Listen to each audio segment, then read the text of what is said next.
Lepo pozdravljeni.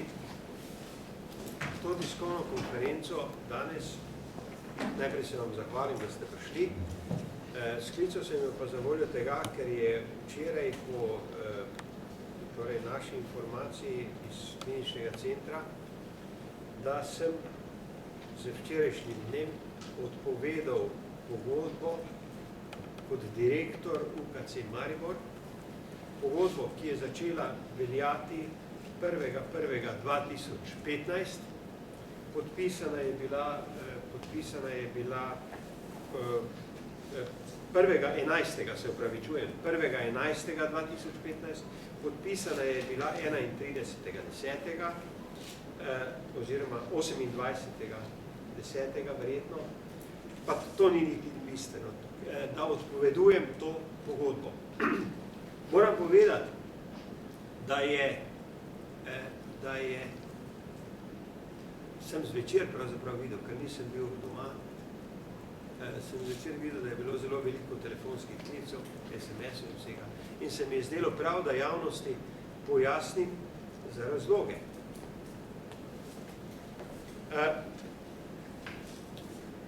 Mogoče bom povedal 3 sklope, ki so bistvene, predvsem bi pa sedaj opozoril medije in vse, da nisem odstopil, ampak sem odpovedal pogodbo,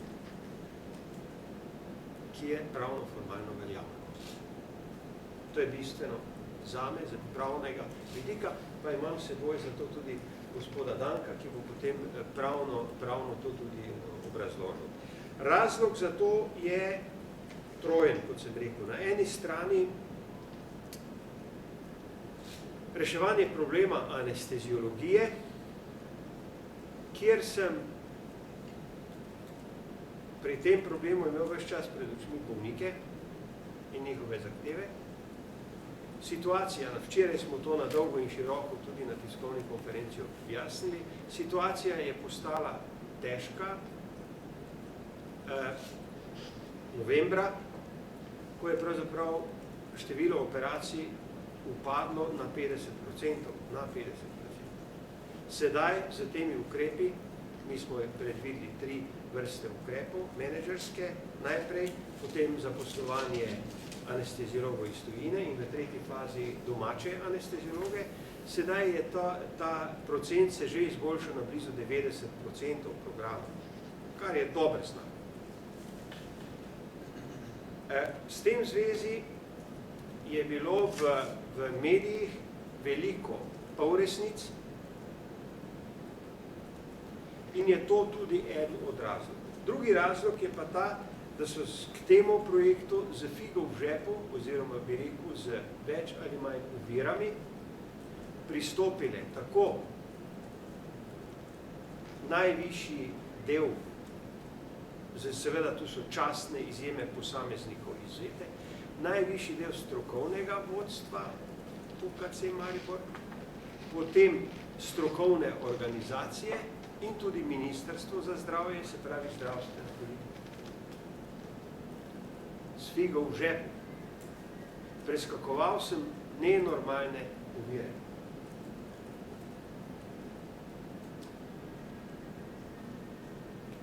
Pa o podrobnostih spet ne bom, za voljo tega, ker smo jih včeraj na tiskovni konferenci nadrobno razložili in razdelali.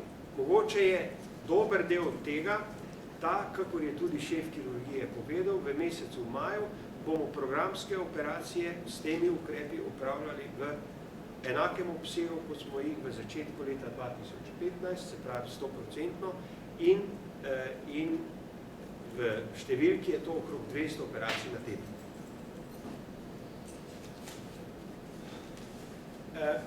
Drugi razlog je svet zavoda. Svet zavoda, pri katerem nimam podpore, oziroma sem se pravzaprav za to odpovedjo pogodbe hotel članom povedati, da se jim odpovedujem.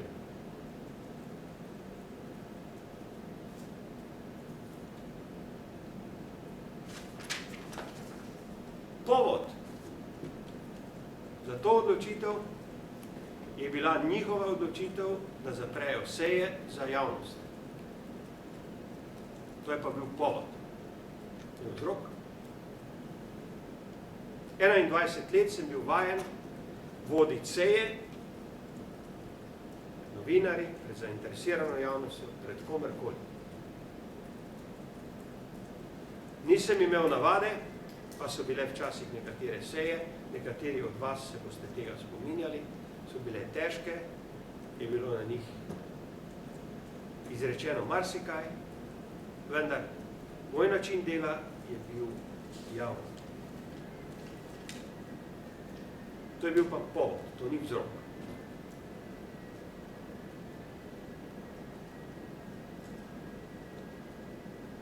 Na ta način se enostavno ne da delati, vsaj ne konstruktivno.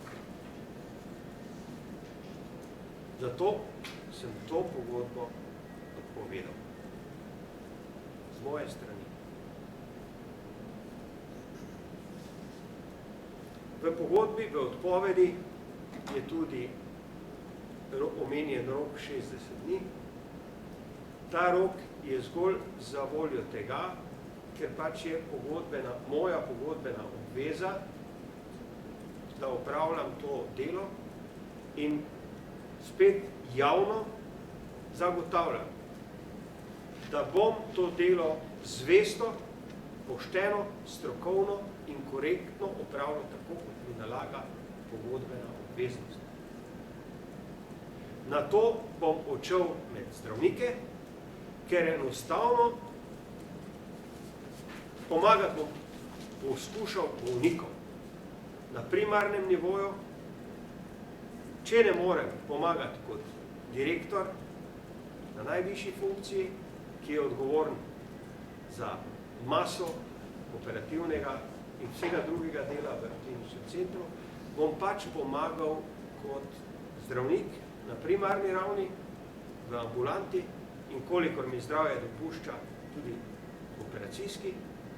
Pravno formalno imam vsa zagotovila, oziroma vse potrebne dokumente za opravljanje tega dela in vsa potrebna znanja.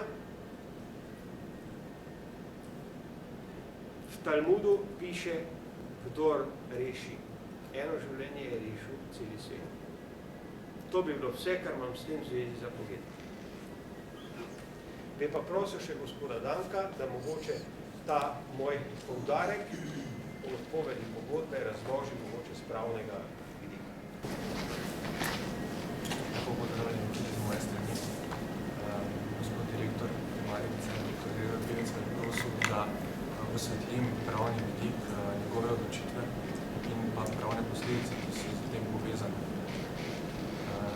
Gospod direktor se je odločil, da odpove svojo pogodbo o zaposlitvi za funkcijo direktorja, kar pomeni, v skladu z njegovo pogodbo, da začne teči z dnem odpovedi 60-dnevni odpovedni rok.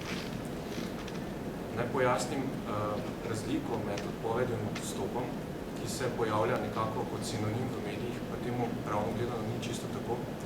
Namreč, koliko bi direktor odstopil iz funkcije, bi mogel s tem seznaniti predsednico sveta zavoda, ki bi morala odstop sprejeti, oziroma, če sem zelo natančen, bi moral o tem odločati svet zavoda na seji in direktorja razrešiti. Z naslednjim dnem, ko je direktor torej razrešen, je potrebno imenovati vršilca dolžnosti, zato ker sicer nastane, bi rekel temu, nek določeno brezvladje. Ko pa direktor kliničnega centra odpove pogodbo o zaposlitvi, mu teče odpovedni rok in je direktor do konca odpovednega roka. V tem času še ni mogoče imenovati vršilca dolžnosti, temveč potem. Med časom trajanja odpovednega roka pa mora svet zavoda sprožiti vse postopke za imenovanje novega direktorja. Če zelo na kratko osvetlim še en vidik odstopa.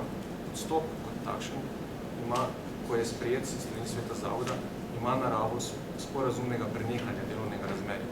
Ko se pa delavec, in v tem pogledu je direktor tudi delavec, pravi zaposlen v kliničnem centru, pravico, da odpove svojo pogodbo enostransko, brez soglasja kogarkoli in ko odpove svojo pogodbo, tako kot je direktor povedal, ima obveznost svoje naloge in dolžnosti kot direktor kliničnega centra opravljati vestno, pošteno in z največjo mero strokovne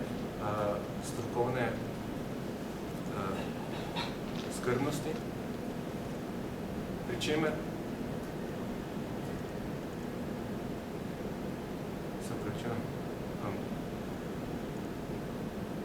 je pa treba poudariti, da je v tem času to tudi njegova pravica. Odpovedni rok, spoštovanje odpovednega roka je pravica vsakega delavca, ki jo mora delodajalec spoštovati. Hvala. Smo na voljo za vprašanja, izvolite, če ni. Jaz se sprašujem, glede na to, da je predsednica sveta že včeraj povedala, da bo danes še predpovedala, kdo bo vršil, se je očitno malček zaletela, očitno pol to ne gre,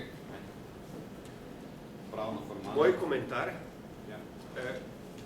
Jaz sem prepričan, da je tako kot večina misli, tudi predsednica sveta zavoda bila prenagljena, jaz mislim tako, no. Ampak res to bi bilo najbolje, da vprašate njo. To je moj statement. Ne morem ocenjevati, kaj res ne. Upam, da razumem. Pa kaj sprašam, ste omenili nezaupanje sveta zavoda. Kak ste to začutili, oziroma na kateri točki to razsvajanje? Nekaj stvari ste v povodu zapirali, kaj pa vzrok? Vzrok je tisti, ki sem ga povedal. Enostavno z nobenega organa, tako strokovnega kot upravnega in ministrstva za zdravje, pri reševanju problematike za bolnike nisem imel podpore. Tisto, kar se je prikazovalo v medijih, so bile večinoma polresnice, ki so se povzemale po izjavah ljudi, ki so nepooblaščeno dali izjave v imenu kliničnega centra Maribor. Nepooblaščeno. Govorili o organizaciji dela v kliničnem centru v Mariboru, nepooblaščeno. Dobil sem občutek, dovolite, dobil sem občutek, da se proti meni organizira nek specialen način poročanja. Svet zavoda pri tem ni prav nič pomagal. Nasprotno, zaprl je seje za javnost. Ali s drugimi besedami, odpovedal sem se sodelovanju, odpovedal sem se temu svetu zavoda, z moje strani. To je tudi edini relevantni pravni organ, na katerega lahko karkoli kot direktor naslovi. Še enkrat pa poudarjam, da z nobenega organa, strokovnega, političnega, nisem imel, bi rekel, podpore. Bila je podpora z figo v žepu in dvoumnimi dejanji. Tukaj so pa v Mariboru so pa bolniki čakali na operacije. Čakalna doba se je podaljšala. Na ortopediji skoraj novembra, na ortopediji nismo opravljali operacij. Sedaj tečejo že v nekem procentu, ki gre proti 70%. Predstavljajte si to. Jaz sem pa zdravnik. V prvi vrsti, celo življenje bil. V menedžerske in direktorske vode me usoda zanesla. Ko sem vzel to bolnico, je bila splošna bolnica, danes je klinični center z medicinsko fakulteto. Verjetno po svetem duhu ne nastajajo stvarne stvari na tej zemlji. Je treba za njih garati in delati. Dost je dost. Dovolj je dovolj. Kako pa da niste te odločitve že včeraj sporočili na tiskovni? Glejte, mi smo če bom še to odgovoril, To je čist človeški odgovor. Sploh si nisem mislil, da boste mediji opazili, ker smo to mojo izjavo pač poslali kot press release in se nisem mislil, da je lahko tako zanimanje za odstop Gregorja Pivca.